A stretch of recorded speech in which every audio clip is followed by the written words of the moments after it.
Bonjour et bienvenue sur ma chaîne. Good morning and welcome to my channel. Aujourd'hui, on va parler de Melo Togo. Today, we're going to talk about Melo Togo. Melo Togo, c'est un groupe de musique, un orchestre qui est né dans les années 1960 au Togo et qui joue ce qu'on peut appeler de la musique highlife.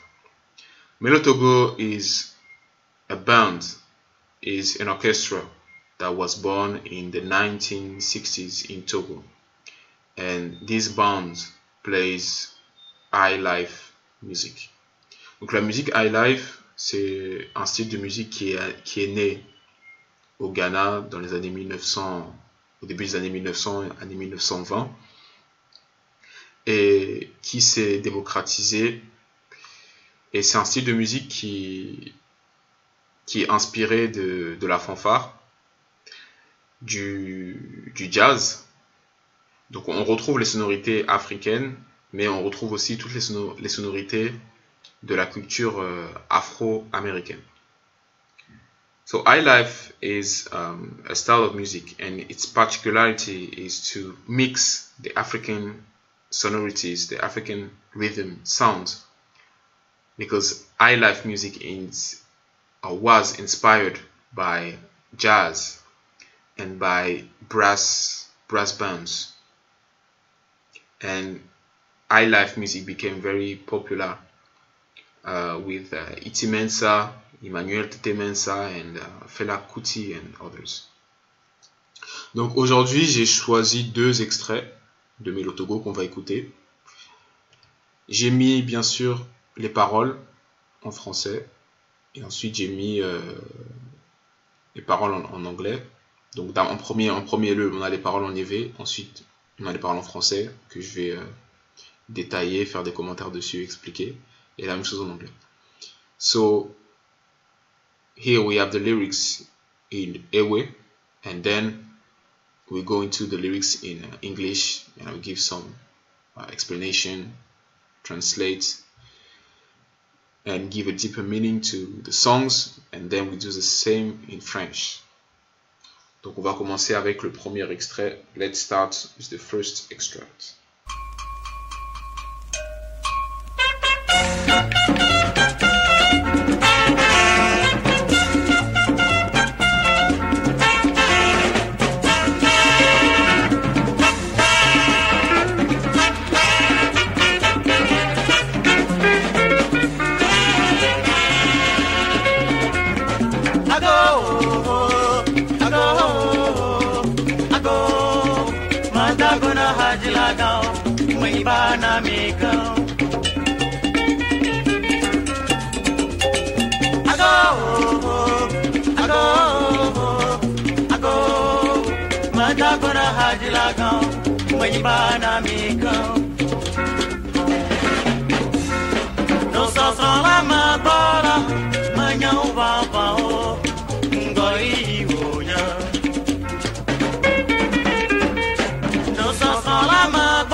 So I'm sure that you listened and you liked the extracts. If we want to translate, the title of this song is Ago. Ago means attention.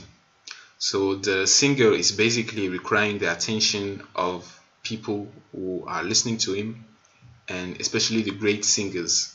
So maybe he's trying to express a message to the great singers, and he used the form of greeting in Ewe, Maniba, which is very respectful, which is almost spiritual. So he's using this form to greet the singers, the great singers. And maybe he's trying to say that he's learning from them, and he took something from them to get his inspiration.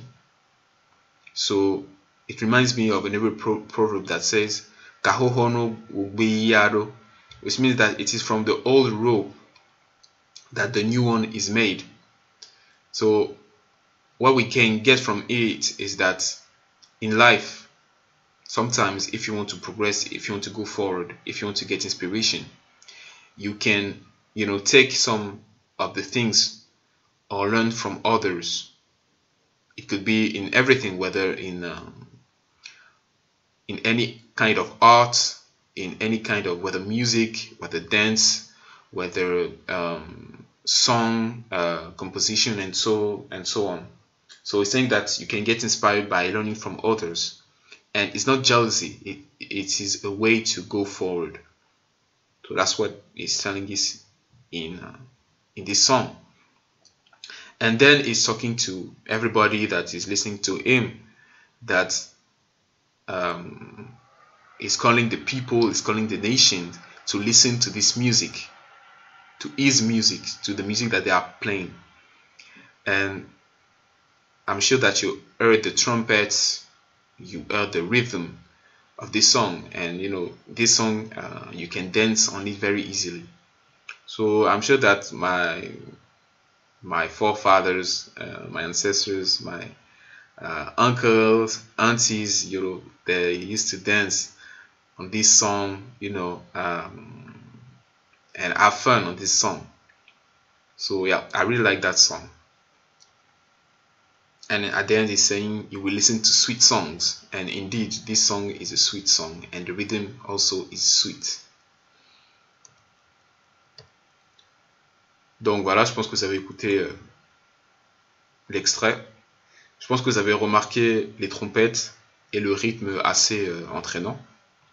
Donc si on veut traduire le titre, Ago, dans ce cas-là, ça peut vouloir dire votre attention. Votre attention, et on peut dire que le compositeur veut passer un message. Et là, il fait référence, en tout cas, il adresse ce message-là aux grands chanteurs. Donc ça peut être les grands chanteurs de l'époque à qui il veut transmettre un message. Et il utilise une formulation maniba, qui signifie je vous salue. Mais c'est pas seulement saluer, c'est vraiment une forme très respectueuse, limite spirituelle. Donc on va dire dans la langue Ewe, c'est une formulation, on va dire, la plus haute de distinction. Donc voilà, donc on peut dire qu'il utilise beaucoup de respect pour parler là à ces grands chanteurs. Et il dit ensuite, apprendre de quelqu'un, ce n'est pas de la jalousie. Donc c'est peut-être un message pour dire que lui, il s'est inspiré de ces grands artistes-là, il s'est inspiré de ses prédécesseurs pour faire sa musique.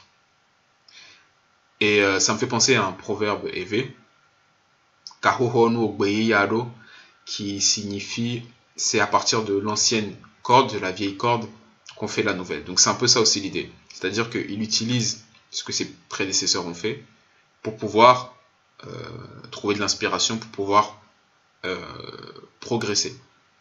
Donc ça, on parle de la musique, mais ça peut être dans n'importe quel domaine, dans n'importe quel art ou dans la vie en général, où on peut prendre de l'inspiration des autres Mais lorsqu'on apporte sa propre touche, lorsqu'on apporte sa propre touche, sa propre essence, et ben on fait des choses, voilà, qui sont innovantes, qui sont, voilà. Donc il dit vraiment c'est le progrès, c'est le progrès, c'est le fait d'aller de l'avant, c'est le fait d'innover tout simplement. Donc voilà, et dans le troisième couplet, il s'adresse voilà, au peuple, toutes les personnes qui l'écoutent, et il dit que voilà, écoutez, vous écouterez des doux chants. Et je m'imagine en fait mes ancêtres, mes tantes, mes oncles, etc., mes grands-parents, qui devaient vraiment danser sur ce type de musique. Le rythme est très entraînant et les instruments aussi résonnent bien. Donc voilà, pour moi c'est vraiment un type de musique que j'aime bien, et j'imagine vraiment nos aïeux danser sur ces musiques-là. Donc on va écouter le deuxième extrait. We're going to listen to the second extract.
So that's it for the second extract.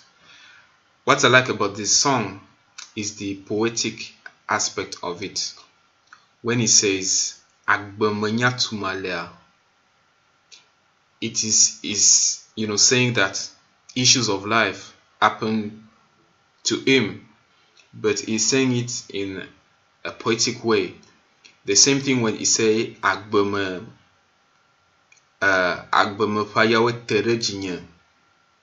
which is also a way to say that the issues of life are tormenting him, are affecting him, are making him suffer. But I like the way that he's using these poetic words to express it.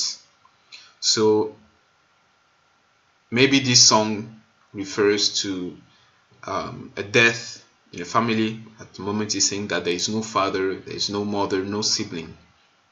So this could be, for burial or remembering, a dead person. But this could also be somebody that is alone, somebody that doesn't have anybody in life. So yeah, this song is like the person is complaining in a way. But if you listen to the rhythm once again, you see that the rhythm is you can say that the rhythm is joyful in a way, because the drums and the instrument playings, you can feel that people can dance on it,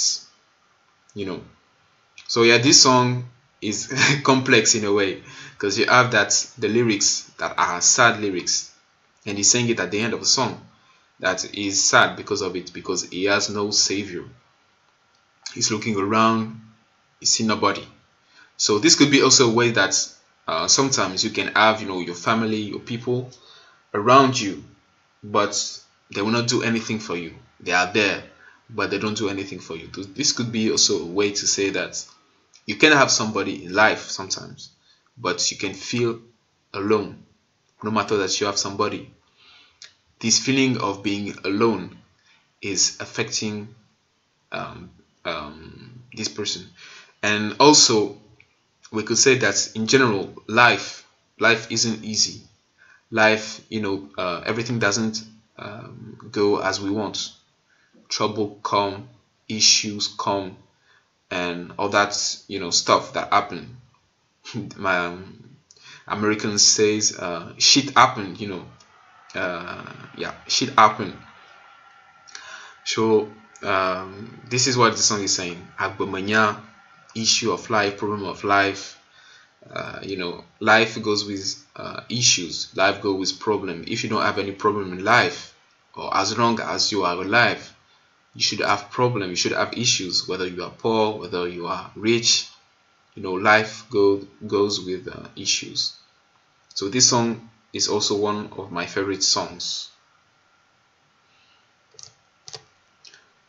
Donc, vous avez écouté le deuxième extrait.